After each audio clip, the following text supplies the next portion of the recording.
When you look at past generations in gaming, there is always one genre defining each generation. For the PS2 era, I'd say it was RPGs, for 360 and PS3 it was obviously first-person shooters, and for the current generation with the PlayStation 4 and the Xbox One, it's clearly the open-world games. Open-world RPGs, open-world action-adventure games, gamers love an explorable open world, and it's easy to see why. To be thrown into a massive world and be left to your own devices is an enticing proposition from a game, and of course with open-world games, you usually have a lot of content giving gamers the most bang for their buck. The big reason why the Bethesda open world games are as popular as they are is because of that sheer amount of content they offer. Grand Theft Auto, while it made a big impact last generation, that's continued on into this generation, even with GTA 5 just being a porting from a last generation game. Those are the iconic open world games, and those will always have a place on the market. We've seen some newer open world games this generation too. Mad Max was one that was a bit blasé. It had a sizable world, but being set in a desert made it a bit uninspired. You had Watch Dogs, which had an enormous amount of hype leading up to its release. That game definitely disappointed some people, but Watch Dogs 2 definitely built upon the first game. The Division was a highly anticipated title. There was Steep, Dying Light. You get the idea. There was a lot of new IPs this generation being set in open worlds. But it's not always the games that were always built upon having massive worlds or new IPs being set in open worlds. What we also saw this generation was existing game franchises morphing to fit into the open world mold. Sometimes this works out really well, other times not so much. Let's talk about that a little bit with specific games. The Witcher 3 is the most obvious example of it working really well. The first two Witcher games were relatively linear, and Witcher 3 was a huge departure from that, and one of the most appealing things about that game and why so many of us loved it was its incredible open world. And with Witcher 3, the amazing thing about that game was that it was able to retain the franchise's fantastic storytelling while moving to an open world, which is something that's very, very hard to accomplish. But CD Projekt Red are extremely talented developers, and to expect other studios to pull off what they did is just downright foolish.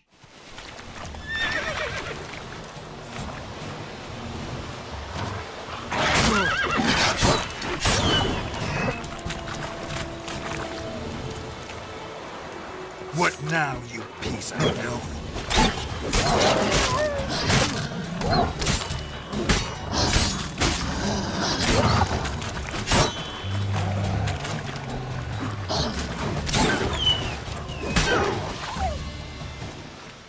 Metal Gear Solid 5 was another series that moved to an open world this generation, and MGS is a franchise with a lot of history behind it, so the fact that it would change its gameplay formula that much is quite telling. And while many would consider Metal Gear Solid 5 to be a great game and the open world complemented its gameplay, the story did suffer. Was that directly a cause of the open world? Maybe not. The Konami and Kojima controversy has been well publicized, so let's not delve into that, but that's still something to take note of. I would say that even with MGS 5 lacking a bit in the story department, overall that was a very good game, and the open world complemented the overall game.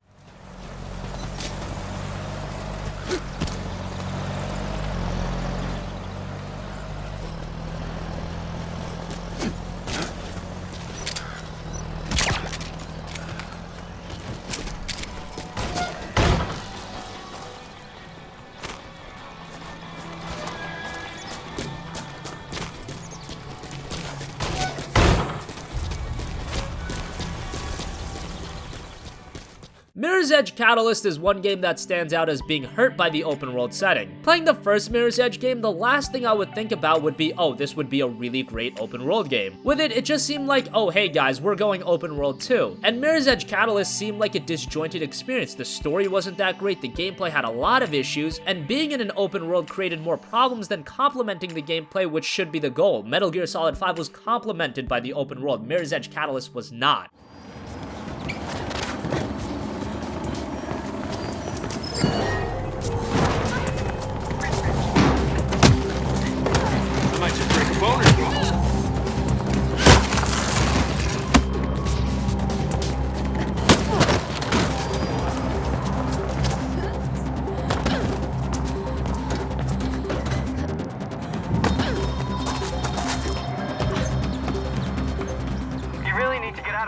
Another game that didn't fare too well moving into an open world was Homefront: The Revolution. Now that wasn't a game that just failed because it was an open world game. The open world in Homefront: The Revolution was actually pretty good. However, so many other areas of that game suffered. The narrative wasn't anywhere near as good as the first Homefront game, which was one of the stronger areas of that game. And it suffered from a lot of technical issues, and one has to think that creating an open world would bring with it some technical shortcomings. Yeah. As soon as we nail the supply truck, We'll head back.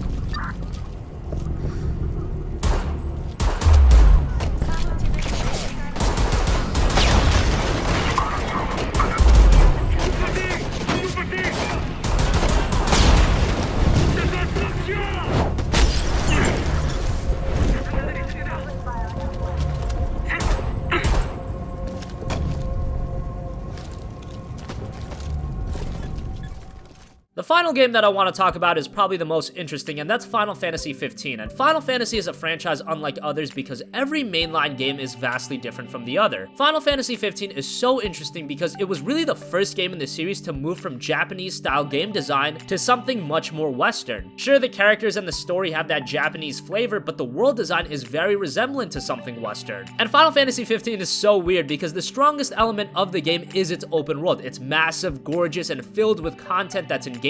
However, many, myself included, would argue that Final Fantasy 15 has the weakest story in the entire franchise. Again, maybe you can't say that was directly because of the game having this enormous open world. Like with MGS5, Square Enix has had its issues with creating compelling narratives, especially in recent memory. So maybe going the let's focus more on gameplay and the world instead of the story was the right approach, but that's only if Square Enix has already accepted their incapability of creating a compelling story. And for fans of older Final Fantasy games, that's something that can really turn them off. I think most would agree that the amazing world in Final Fantasy 15 outweighs the poor story, but that's an opinion that's gonna vary.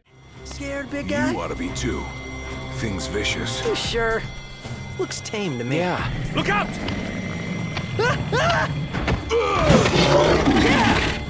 Shamu's blow! Nice one. It's not over yet!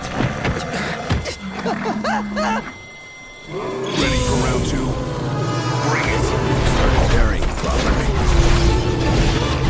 Should give you a good workout, Rocco. Whatever doesn't kill me makes me stronger. Gladio, do it! Certainly. Expect this much trouble.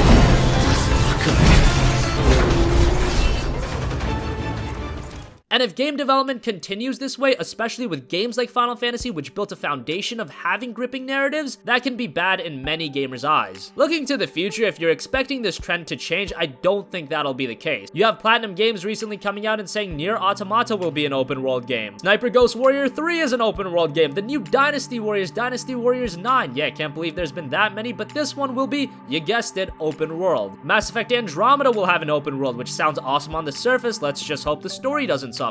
Agents of Mayhem is another new IP, and it's open world. And then you have incredibly ambitious games such as Ghost Recon Wildlands, exclusives on both sides like Scalebound, Horizon Zero Dawn, and Days Gone. And of course, next year's biggest game will without a shadow of a doubt be Red Dead Redemption 2. But that's an established franchise and that game will do just fine. For those of you that are fans of open world games, buckle up, because it doesn't seem like this create a big world trend is stopping anytime soon. For some, maybe this is overkill and everything does run its course. Let us know what you think. Do you think there are too many open world games, or do you think the more the better and they're some of the best games on the market? Comment your thoughts down below. Thank you for watching and goodbye.